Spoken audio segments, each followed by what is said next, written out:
Well, I have Miriam Schulman here today. This is great because she has her own podcast. So that means she'll be a perfect guest. She'll know everything to say. She'll be very vocacious and it'll be just fun. That's right. I'll be amazing. And tell me your podcast right now. Let's just do it now. Okay. The Inspirational Power Podcast. Is that The Inspiration Place? Inspiration Place. I listened to one of them, actually. It was quite interesting. Good. Which one did you listen to? It was the guy, he was talking about, I think it was trauma and art. You'd had him on once before. Eric Maisel? Yeah, that's him. Oh, he's a great guest. He was super interesting. Yeah, he used to do a column for Professional Artist magazine. Do you remember that magazine? Mm-hmm. It had a good run for about 30 years. He had a regular column there, and he also does a column for Psychology Today, but he's very good at tapping into what makes us creatives anxious. Yeah. It was very interesting. Yeah. You could tell he knew what he was talking about. I noticed you had done 2 podcasts with him. I listened to the last one, but I want to go back and listen to the other one. I think I actually had done 3. Oh, okay, cool. I told my husband, I think we've had him on enough now. He's a great guy though. Sometimes you get really good guests that are so interesting that you want to have them on and again, just because they can bring something to the table each time that they didn't the time before. Absolutely. And then people like you, Mark, maybe they found one, but they're not going to go back 150 episodes to find the other one. So it's okay to bring back somebody. In fact, they rarely do go back. They're like, oh, there's another one. Yeah. It's like, we have lots of them back there. Right. We're not Mark Maron with, whatever, 2,000 videos or something, 2,000 podcasts. How many podcasts have you done? About the same as you. So I've done about 174. I've done more than the number says, because there's a couple I didn't have a number in front of. Like I did bonus. Yeah, that's a lot. Yeah. And so when did you start? About 3 or 4 years ago doing this? 3 years ago. I've been very consistent. I haven't missed a Tuesday since I started because somebody at Podcast Movement said that was the way to do it. And I took that as like the gospel that I was never going to miss a week. And I've committed to that. And it feels good to have that commitment to yourself. Yeah, no, that's right. That's exactly what I've done. Except I do it Wednesdays. Well, I drop it on Wednesdays. I do it whenever. Well, okay. Yeah. So. It releases on Tuesdays. Yeah. There's a lot of work to go. I always think being a podcaster is like being a duck on a pond. Like it's supposed to look really effortless from above, but there's a lot of mad paddling that goes on underneath the surface. And the occasional bass that comes up and eats you if you're not careful.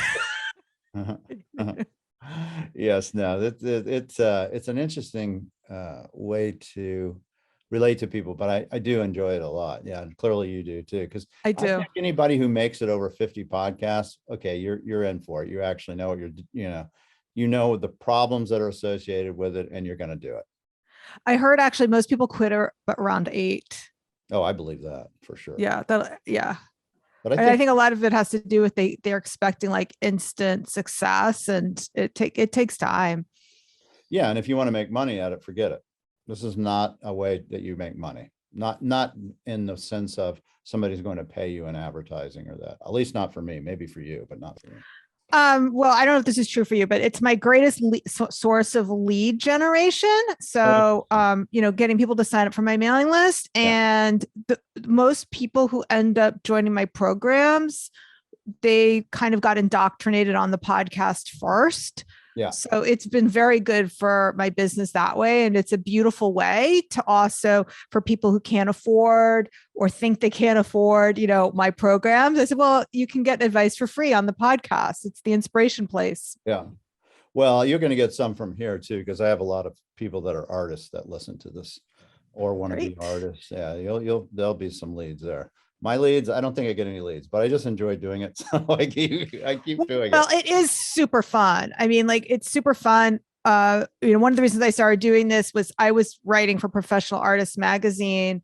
And when you're a member of the press, to have that access to anyone, to be able, to talk to people who normally wouldn't pick up the phone for you, so I love being able to talk to basically, now the people who I admired for years who are now my friends because of the podcast. Yeah, that is very true. That is an actual true statement. Yeah. In fact, I was late because I was dealing with a friend of mine who I've known for 20 years, but we became closer after the podcast.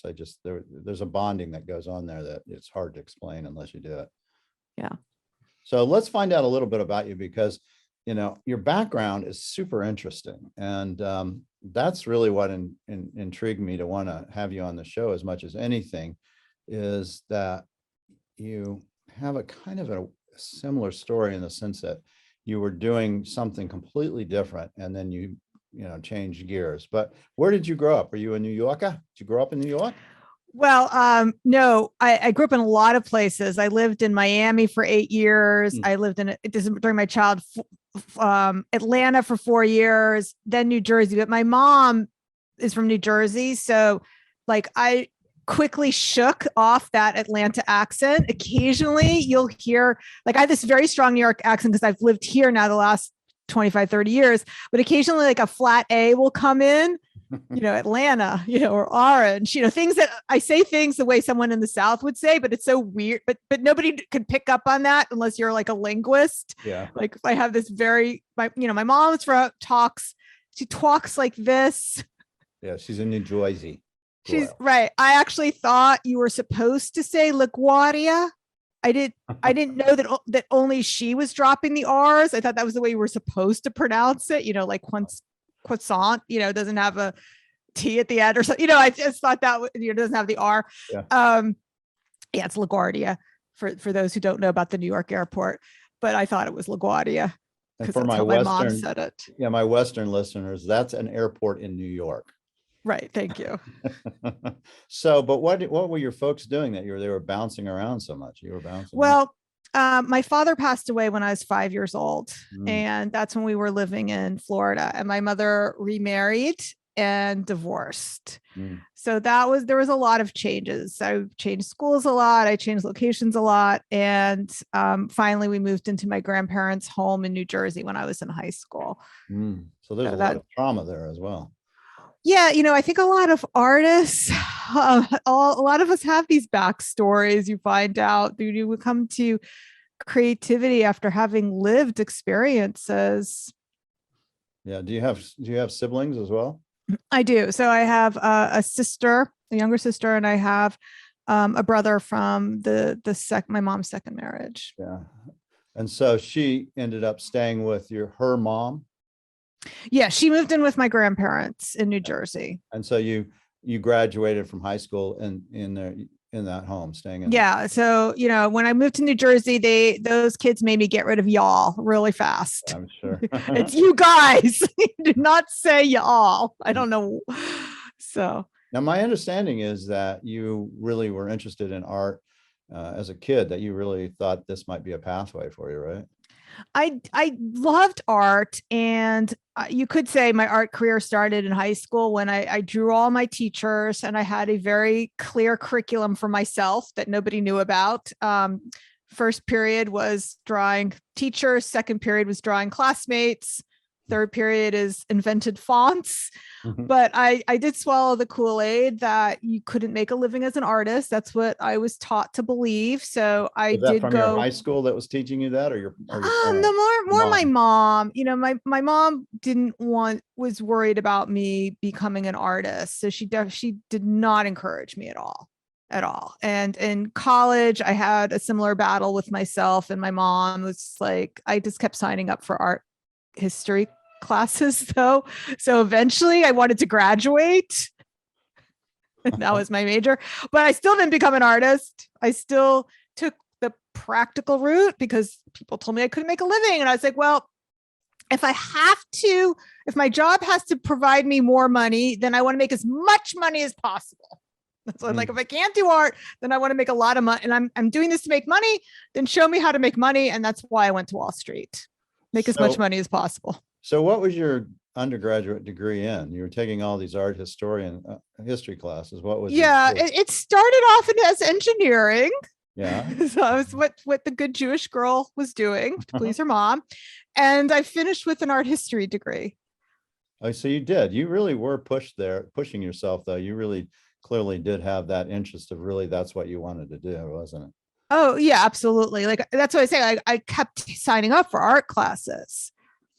Yeah. So And that's, then I reached a point like I wasn't going to graduate once I changed my major. yeah. So you got an art history degree. And at that point, what was your mom saying? Okay, you got your art history degree. Now what are you going to do, Miriam?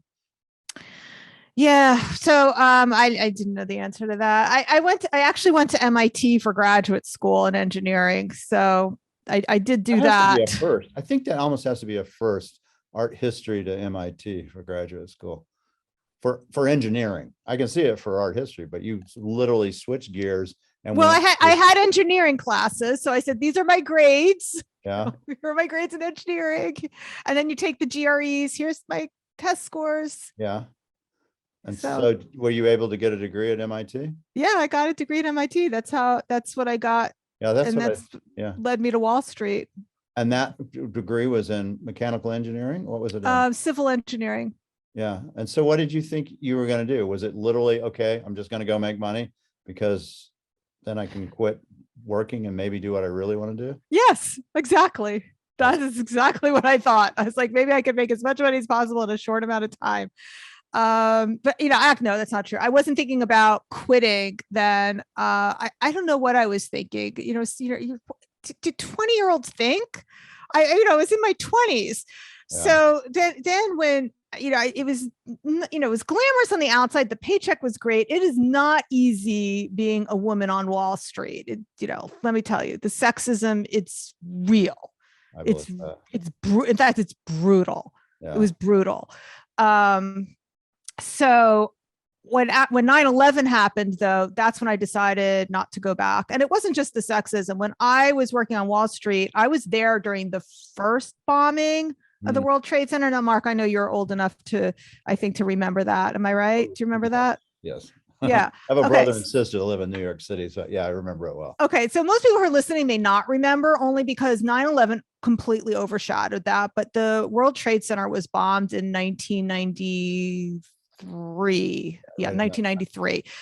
And I was working in the Trade Center and they didn't tell us what was happening. They said there was a Con Ed failure. So my friend and I, we walked up 32 flights of stairs to return to our desks. And when we looked out the window, we could see helicopters circling the building and people trying to break the glass to let the smoke out. And that memory so imprinted on my brain that, like, here my colleagues were just sitting there working through all this. Really? So when 9/11, so when 9/11 did happen, remember how the second tower didn't evacuate? Yeah. That's why. Yeah. I could have, if I was still working then, I would have been dead. So when 9/11 happened, I said, I didn't know what I was doing, but I said, I'm never going back to that world again. And that's when I started to figure out what to do next with my life. And eventually it brought me back to art. So when you were doing this, you did Wall Street for a long time. That was not just like a few years. It was like a decade. Yeah, like for between 93 and 92 to, it was almost, that's correct. Yeah. And like so, about 8 or 9 years. And where were you working in New York when 9/11 happened? Were you you weren't at the trade towers? No. So I left Wall Street, the Trade Center, to go work for a hedge fund because obviously there's less sexism there. There wasn't. Yeah. Spoiler alert, there wasn't. Yeah. But I was working in so I was working in Greenwich. And then when I was pregnant with my second child, I decided to take an extended maternity leave. So then 9/11 happened during that time. And as I says, no, I'm actually not going to go back. Yeah. So it was an epiphany at that moment in time. Oh, yeah. Yeah. Like if I wanted a sign for the universe, that was it. And I know that there's a lot of people in this past year, that's why they're calling it the Great Resignation, who are having similar epiphanies that, like, okay, maybe I don't want to go back to that commute I hated. Right. Maybe I don't want to go back to that job. And people are leaving their jobs in record numbers. Like the U.S. Labor Bureau, I think they said there was 4 million people left their jobs this year in 2021. Yeah. That's a lot of people. But it doesn't surprise me. They got not at all. Me neither. Of freedom of what else could be there in life, like family and things that you can do that's just not sitting grinding away at an office job or some other job like yourself, who is making real money at a hedge fund. You're making real money. And you say, yeah, well, there's more to life than making money. And it can go down in 1 second. You're on top of the world. And then all of a sudden you're in a heap on the ground. And so you had this epiphany. And what did your husband was all in on this? Absolutely not. Yeah. Freaked out. I mean, like I presented with him a spreadsheet of how we were going to do it. I was like, okay, this is what we're doing. We're selling our minivan. You know, I had it all figured out. I had like some money in the bank. And then I have to say, Mark, that was one of my big motivators when I did start monetizing my artwork that really drove me is like, okay, I'm not going back to that. This has to work. Yeah. And I just kept trying and figuring it out. It's like, this has got to work because I don't want to go back to that. And after a certain point, when you're working for yourself, you actually do become unemployable. Do you know what I mean? Like you cannot go work for somebody else again. Well, that's the thing. That's the unemployable part. That's exactly right. That you go, I can't work for someone else. I need to set my own schedule, and you work harder. I mean, let's face it, you work harder. Oh yeah, I work so much harder than I ever did. But you have the other things. Like I'm the worst boss and all that stuff. Not a good boss. So we're during this period of time that you're working for Wall Street and a hedge fund. Were you doing any art? Were you doing your portrait stuff at all then? Okay, so I didn't start my portraits until my son was about 2 or 3, but I had continued to paint throughout the time that I was working in New York City. When my children were very young, when they were babies, I didn't have time for anything extra. I mean, let's be honest, like those infant years, I did not have extra time. But when my son was 2, that's when I started getting back to my artwork and my portraits, started to work on portraits. Yeah, your portraits are good. I like them. I've seen them. Thank you. Yes. If we have one, since this is pull it up. video, there we go. That was yours. Yeah. That's fantastic. Is that your daughter? Yeah. That's my daughter when she was 8 years old. Yeah. So she is now a 24-year-old. And actually she is a music teacher. Oh, wow. So she really loved it. She was a cellist? Yeah, she's a cellist. Yeah, very good. So I, unlike my mom, let my kids follow their dreams. I'm sure you did. I'm sure you did. Well, so you start making art. You're painting during this time.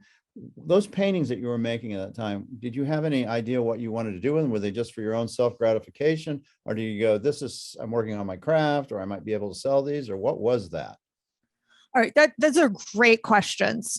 When I first started painting watercolor portraits, my first painting was, I just wanted to see if I could do it. So I was painting landscapes. I had joined a local art association. I did have a few sales there, nothing really to make a career around. But when I first did the portrait, I wanted to see if I could do it. When I painted my son, I painted him in his Batman costume. Yeah, because he wore his Batman costume every single day. He would come home from nursery school and he would put it on. It had the sculpted muscles, and he thought he was so cool. And so when I painted him, he thought that was really cool. He wanted his friends to see it because it made him feel like a celebrity that he was painted. His friends would come over. He would take them over. I didn't put my son up to this, by the way, because people wonder that. He would take his friends over to see it. But what I did do, that was a bit like manipulative, not manipulative. That sounds like a bad word. Strategic. That's a better word. I placed the portrait in the hallway. So when the parents came to pick up their kids, the kids would remember to show their parents, hey, Mom, look at this. It's so cool. Can you get Steph's mom to paint me? So that was the genesis of my portrait career, how it really took off. I allowed my son to be an influencer. And then, of course, once I started painting other people's kids, they had the same experience in their homes where the kids would show people or the parents were, would see, other parents would see the portraits and they would contact me about, because those portraits become like ambassadors that go out in the world. Yeah. Yeah, well, I think that's something that artists can take away from this podcast right now is that you have to be your own advocate at times. You really, 100%. so if you With just expect, everything. yeah, if you think things are just going to sell because you take it to the gallery and they sell it or you put it online, no, you have to literally be strategic, as you said. In this case, you knew you could paint, you wanted to make a living painting, you needed to make sales. This is a way that I might be able to generate some sales. And Yeah. One of the artists that I coach is in a gallery in New York. And I tell all my clients they have to send emails every week. Some do it, some don't. yeah, And so my client had sent an email out letting people know that she was in the gallery. And it was the email about being in the gallery that led to the sale. So when everyone has this dream, I'm going to be rescued by a gallery and they're going to make the sales. But the truth is even when you're in the galleries, you're going to have the best results if you still can take control of doing some marketing and being assertive about making sure that you do all the things. yeah, that's right. Especially, I think things like Instagram for artists, working with the gallery in the sense that showing what you're doing, where these paintings are going. And, I have a couple of artists that are super good about this. And, they'll say, this is going to Medicine Man Gallery, call them. Yeah. And it does, it generates interest for their artwork on their site, on my site. And it also, as a gallerist, we go, this guy or girl is somebody that really is doing the most they can to help me as well, which makes me want to go, I want to help them as well. Whether it's subconscious or consciously, you feel like this person is really pulling their end and really trying to help. And I want to make sure I do it on my end as well. So those are good tips, I think. Absolutely. I'm really glad that you said that because that was what my client was saying, that she's, of course she's sending her friend to the gallery and she knows that the gallery is going to be happy that she's a partner. That's right. In Partner. marketing. Yeah, that's right. Right. Because it should be a collaboration. That's correct. And often it isn't. I think a lot of times it's the galleries don't pull their fair share often, and I find this especially true if the galleries have too many artists. They can't help everyone, or they don't care about helping everyone, or they just help the ones that make them the most money. So that's, those are the things you have to deal with. Or some gallerists don't have the skills. I remember I was in a gallery in Tarrytown, and the day that we had the reception and I was there selling my artwork, we made lots of sales. And these weren't even the people I knew. I just knew what the sales process needed to be to take somebody who's interested all the way to the finish line. And the gallery was like, oh, do you want to come and work for me? I was like, what are you going to pay me? Yeah, $10 an hour? I mean, what are you paying me for that? Yeah. So. Going to give me the hedge fund numbers? Come on. Yeah, they probably didn't have a clue. So when they're out of business now. Yeah, sounds right.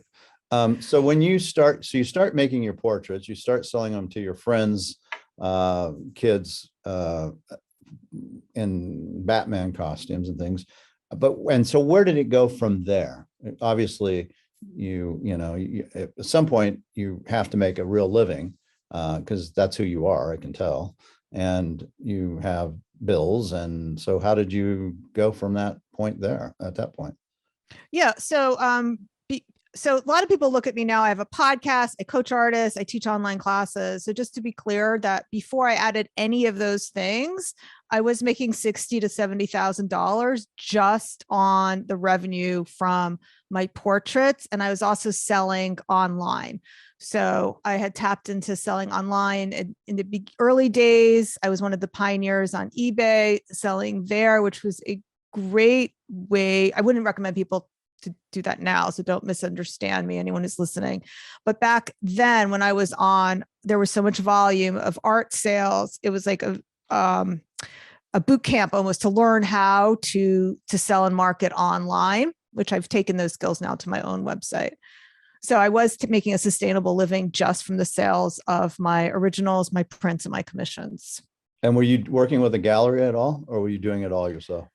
Mostly myself. So as I mentioned before, I was in a gallery in Tarrytown and they eventually closed. I was also in a gallery in Greenwich, which is no more.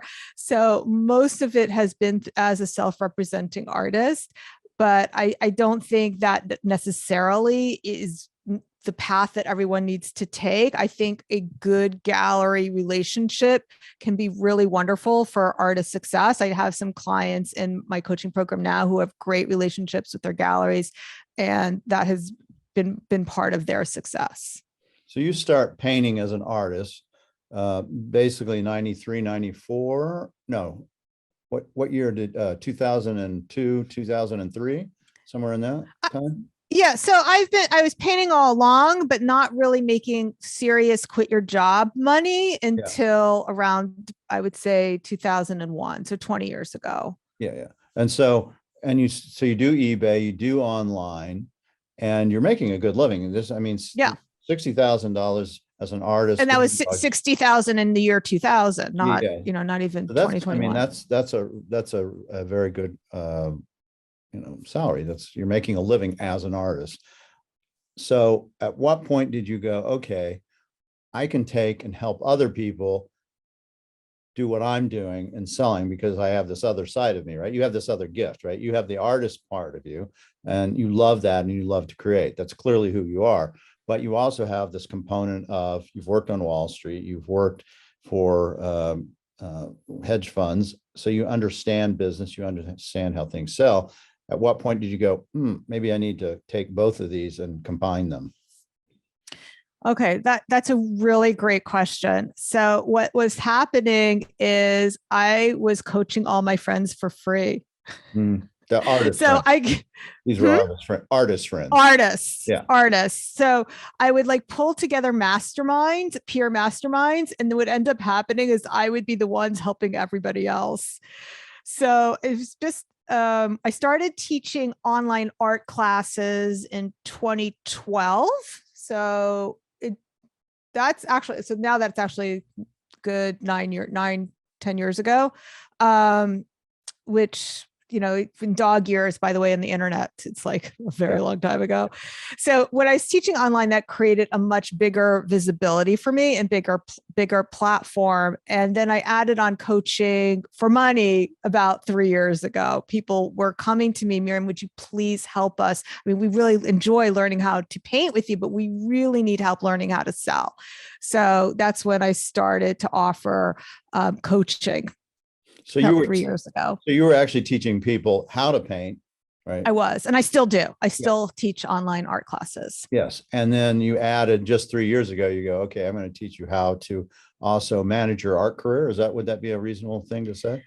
Yeah, I would say it's not about managing the career. It's more about understanding the sales process. So mastering sales and marketing, as well as managing your mind, which is huge, really unpacking, understanding both the buyer and selling psychology and making sure you don't sabotage yourself.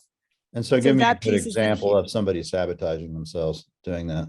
Who am I to charge these prices? I'm just starting out, and then they underprice themselves. And then people look at the art and okay, what's wrong with it? Because it's kind of like, and it's like fine wine. If a wine is priced low and another wine is priced for a lot more, you're going to assume the higher priced wine is better. Yeah. Especially people who maybe don't trust their own art, judgment with art, which are most people who are the collectors of art, that they will use price as an indicator of value. Yeah. And they will expect a higher price. A higher price is one of the best ways you can communicate value and prestige. And so people think that cheaper is easier to sell, when actually the reverse is true. Yeah. And there's another problem with it and I've had artists that have come to me. I've had artists that I represent that they go, here's my prices. And I go, we can't use this price structure. And they're like, why not? This is pretty cheap. And I go, yeah, that's the problem. You're way undervalued what you should be. If you're good enough to be in my gallery, your price structure needs to be accomplished, an area that will be similar to what's on the wall, and you're hurting yourself. Because if you sell these paintings inexpensively and you're good artists and you're going to make a long haul, all those paintings are going to go into the marketplace, right? And whoever buys them at, let's say, $200, if it was so cheap, whatever. And now you're at another level at 2,000. All those other paintings are going to come back out on the market. They're going to sell them. We're going to undercut your own self, because now all those paintings you sold for $200, they're going to auction. They're going back to galleries, and you're not getting a penny of that, and they're taking away from your current sales. So you have to be very careful, I think, as an artist, about undervaluing your art. I will also say you also should have professionals help you with that, whether it's a gallerist or whatever, to come up with the right price structure, or somebody like yourself. I mean, that's what you're doing. You, I'm sure, can look at art, and you've worked with enough people. You can go, yeah, seems adequate price, or the correct price, or this seems high, or this. I'm sure sometimes you probably have some people that price it too high. I do actually. They take my message and then they take it a bit too far. Yeah. And I tell them, it all has to do with the venues that you're selling in. You don't want to be the cheapest in your gallery, and you can't be the most expensive by miles. Yeah. And the people who overprice, I'm just thinking of one person in particular. If you make that jump too fast, but you're still trying to sell it like in the frame you picked up at the garage sale, you can't do that.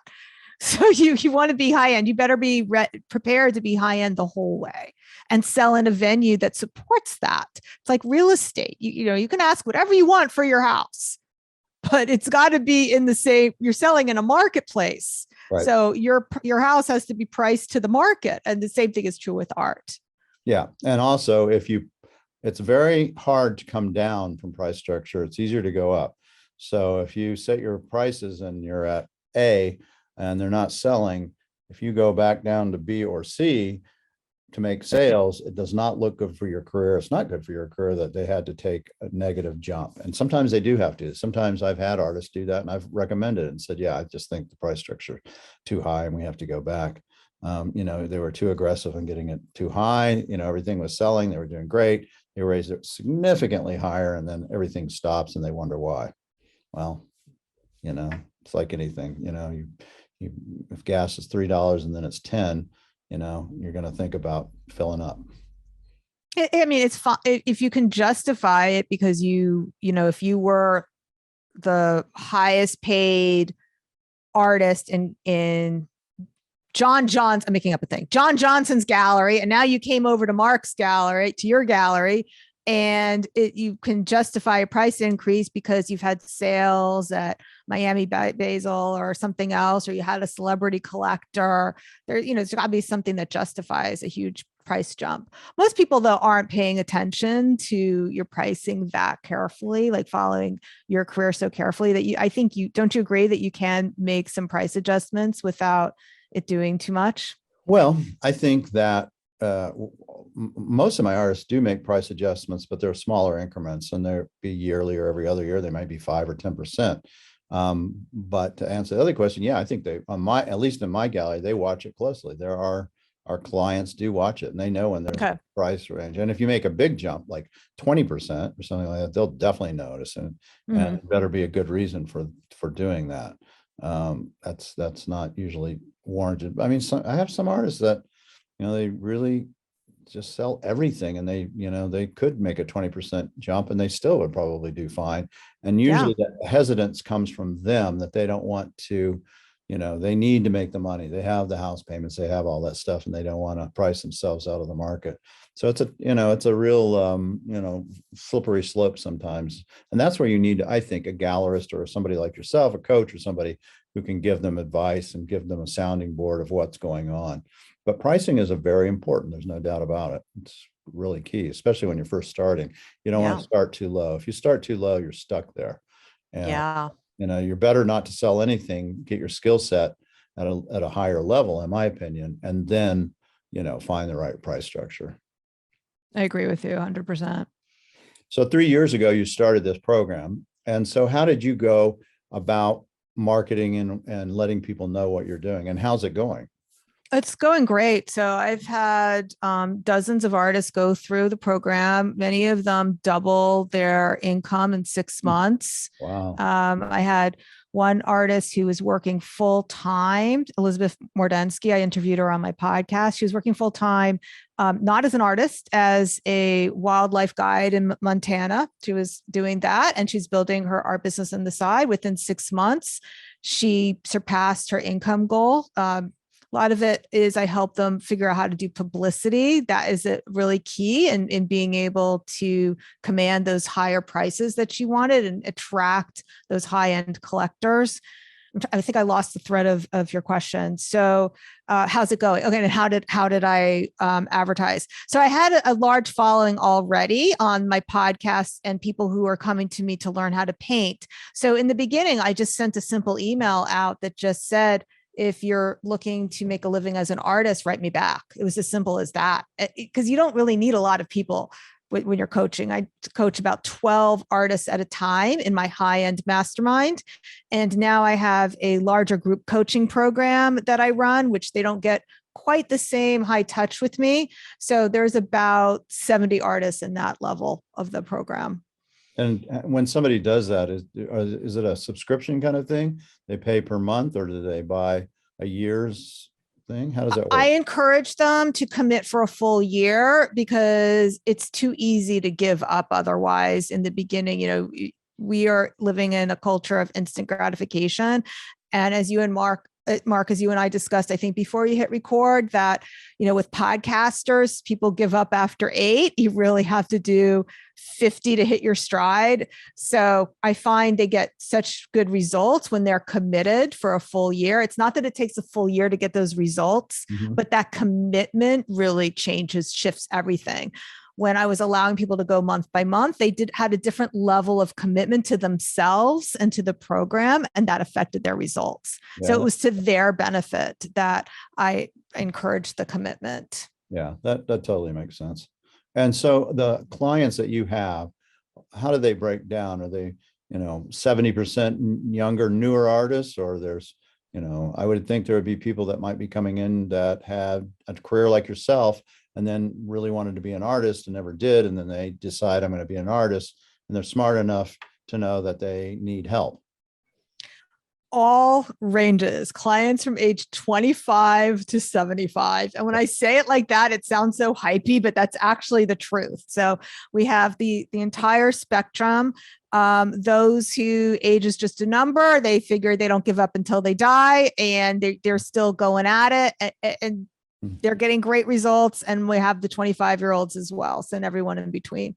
And in all levels as well. We have artists who are really killing it, and some of them who I'm not quite sure they're committed or they're ready to take that leap to make this more than just a side hobby.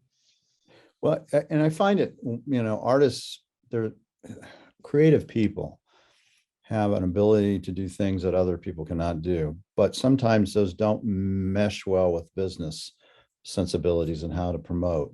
And it seems like this would be a very good program for people who need to get that other component. Yeah, well, Mark, like I said, we work so much on their mindset and helping them let go of any kind of limiting self-beliefs, like I can't be a good business person, would be a thought that a story you might be telling yourself that is getting in the way of your success. Right. So I coach everybody on the business. I also, some of the mindset is baked in throughout with what I do, but I also, in addition, I have a mindset coach that also works with the group who only deals with the emotional side.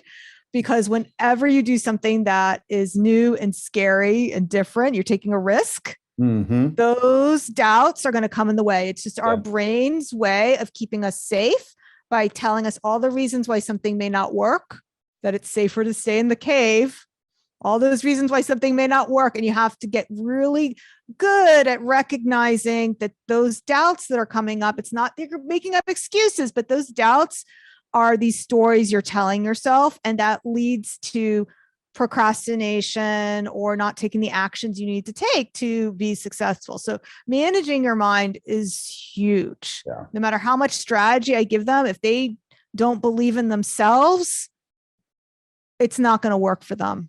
Yeah. And from a physiological point of view, when you get in these negative loops, your neuroplasticity really changes to negativity, and you reinforce that, and you can spiral into that component. And we don't realize that as as an artist, but you have to have those positive affirmations and positive thoughts that you're going to do well. Otherwise, not only is it going to affect you business wise, I would think it would also affect you art wise. I've seen many artists that are going through really hard or difficult times, and you can see it translate in their art, the way they paint, subjects, the colors, and just artists are so in touch with their emotions compared to other individuals in our society. I can see how doing the psychology of art, which is what I think you're really saying, is critical. I probably do well to listen to one of your sessions. and I'm not an artist. Well, because if you're a business person, like I said, when you're going to do something that's challenging and risky, your brain senses fear. Your brain can't tell the difference between, jumping into the ocean with where there's sharks and starting a podcast or doing Facebook advertising. It just knows that you've never done this before and you feel uncomfortable. If it senses discomfort, it will becomes fearful of taking risk and change. And the smarter you are, Mark, the better you are at coming up with those stories, the stories of why something won't work. Yeah. So our brains can be our worst enemies. And so what, if you could give your listeners and my listeners one way that would be just one thing, and I know there's lots of components on how to really improve your business acumen and your sales and all that, what would be the one thing you would tell artists that might be listening to this, what they could do right now? Okay. So the one thing is when you hear yourself telling yourself a story about why something won't work, even if it's a really good story, just start questioning it. Is that really true? Or is the opposite true? And especially if you were thinking, this won't work for me, a bridge sometimes it may be too much of a leap for you to think that it will work. Just question, well, does it work for other people? Can you find evidence that this might work for somebody else? That will shift everything for you. Just having the belief, and I call it the belief triad. So for the artists listening, the belief triad is you have belief in yourself, you have belief in your art, and you have belief in the customer, which means believing that the audience is out there. So those three things are what you need to work on. Again, it's belief in yourself, belief in your art, and belief in the customer, the audience. And this actually works for any business, Mark. So it's belief in yourself, belief in your product, and belief in the customer. Yeah, that makes sense. Yep. I use those, I guess, innately anyway. I kind of know that. Of course you do. Do you have clients that come that are really, from an artistic standpoint, they really just don't have a skill set? They should even be doing this at this point in time? I don't really like to be the judge of that because art is so subjective. What somebody might deem that's like something that's outsider art or more naive art can be very popular. So it's not about being able to paint in a very traditional manner. What's very telling is this question that I ask people who want to come and work with me. And this is a very telling question. I ask them, do you believe your lack of success is due to your ability as an artist or not having the skills to market? And it's their answer to that question that reveals whether they're ready. If they think that they need to become a better artist to sell more art, then they're not ready for business coaching. They need to work on their skill set. And do you say that to them at that point? Say, until you feel that you have the ability, the acumen to say, I do have this ability, then I'm ready. Otherwise, you don't waste your money. Oh, yeah, absolutely. So for my highest end program, I interview everyone. For the 12 artists that I coach at one time, I interview everyone who they have to apply. They have to answer those questions before I invite them to an interview. And then we have an interview just to make sure that they would actually benefit from what I have to teach, because I don't want to take anybody on who's not ready for what I have. Yeah, And that'd then be they can more be service. served by Yeah. my podcast. If they want art classes, I have that as well, or they can take art classes from somebody else. So if somebody wants to look into your project, your program, how do they find you? Okay, well, I think the best place to start is with all the free advice I have over on the Inspiration Place podcast. So you can start there. If you like what you heard today and you're already ready to jump in and you want to learn more, go to schulmanart.com/biz, as in BIZ, and you can read some more details about the program. Well, I have not had anybody on my show that does this for a living, which was one of the reasons I wanted to have you on, was that this is something that's different that I normally wouldn't come across, I don't think. But are there other people that are out there doing this, or is it a pretty small slice of the business world for art? I would love to tell you I'm the only one, but there are other art business coaches. Of course, there are, and my clients get really great results. So, and if you don't like you want coaching, Yeah. there are other people out there that do this too. I would think the most important thing, honestly, if I were an artist coming to you, would be, are you an artist? Do you paint? Are you involved in the actual business? In other words, have you done the heavy lifting of painting and selling your art? To me, Yeah. that would be the most important.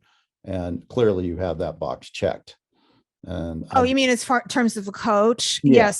So I've been a working artist myself for 20 years. Yeah. So I'm not selling theory. I'm not Right. like what Ayn Rand calls a second hander. Yeah. There's plenty of people like that who just, they're recycling advice that they've heard on other shows, and they call themselves an art business coach after not being in business long themselves or even at all.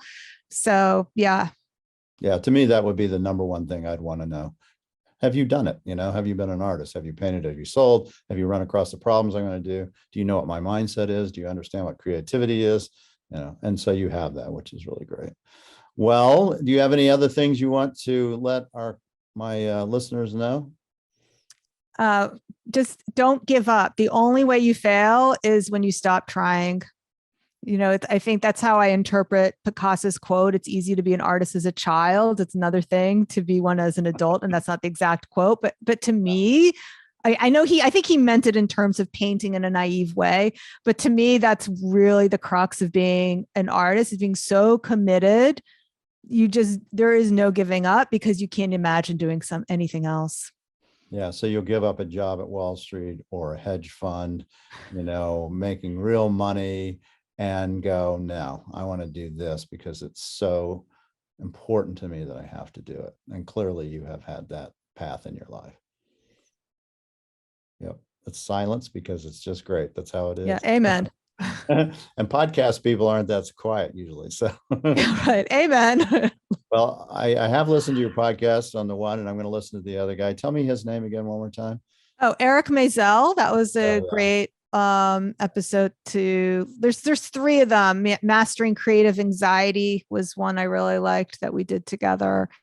And we did one at the beginning of COVID, and oh my gosh, 18 months later, it was still COVID. So we did another one. Yeah. They had some really great insights for artists. Has COVID actually been, and I use this term carefully, helpful as far as more people coming to you because they are looking for another way to make a living or do something that's more meaningful than just a dead end job? Yeah. So we touched on this at the beginning of our discussion, but there's nothing like a crisis to lift a veil on whatever's not working in your life. For me, it was 9/11. For now, it's been COVID and the pandemic. That it's not just about, okay, I want a more flexible job, or I don't want to go back to my commute.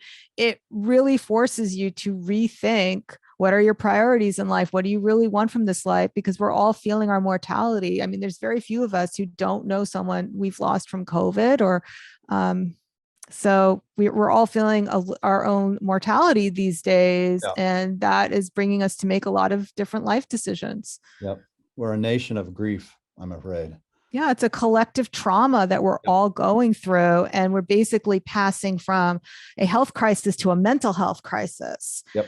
So That's right. it's time to rethink what it is that you're doing here. And every day is precious. I agree. Well, I have enjoyed very much talking to you, and I'll look forward to listening to more of your podcasts. And thanks for taking the time to come on. Oh, thanks, Mark. You're a great interviewer. I had a lot of fun today. Well, you're a great interviewee because you're very articulate and you know what you do and you have a passion. And I think that's the key, is having a passion for what you do. And clearly there's lots of things in life you could be doing and be successful. And you've chosen something that makes you happy and joyful. So good for you. Congratulations. Thank you so much. I appreciate that. Yep, it was fun. All right. Come out Okay. to see us in Tucson sometime. Absolutely. You can write it off. We'll talk art. And it's 80 degrees here. So yeah, probably not that. Sorry, I shouldn't do that. That's not fair. But it's really not 80. It's only 75. So. Yeah, it's miserable here. I'm in New York. I put up with the bad weather though. I love being in New York City. Well, you can come and, again, just come in for January, February, March. You can do your podcast anywhere. All you need is a computer. That's true. Yeah, come paint saguaros. They're very difficult to paint. I'm sorry. What did you say? Saguaros. Come paint saguaros. So, Okay. yeah, those are cactus. So yeah, I had no idea. Yeah, that's okay. It's like, what is he talking Maybe about? the front of your pot for this interview, I'll put a saguaro on it. Yeah, I've actually have a cactus somewhere in here. That's the only kind of plant that I don't kill. By the way, send me some pictures of your artwork so we can put it on this part of the podcast for us. Oh, absolutely. You want the Batman and Batgirl? Yeah, whatever you want. Whatever. I have two kids, and I don't want them to think I favor one over the other. So to send paintings of both. There you go. Good. You're a good mom. You've learned your lessons. All right. Very good. We'll see you later. Thank you for taking. Okay. All right. Bye, Miriam. Take care. Bye-bye.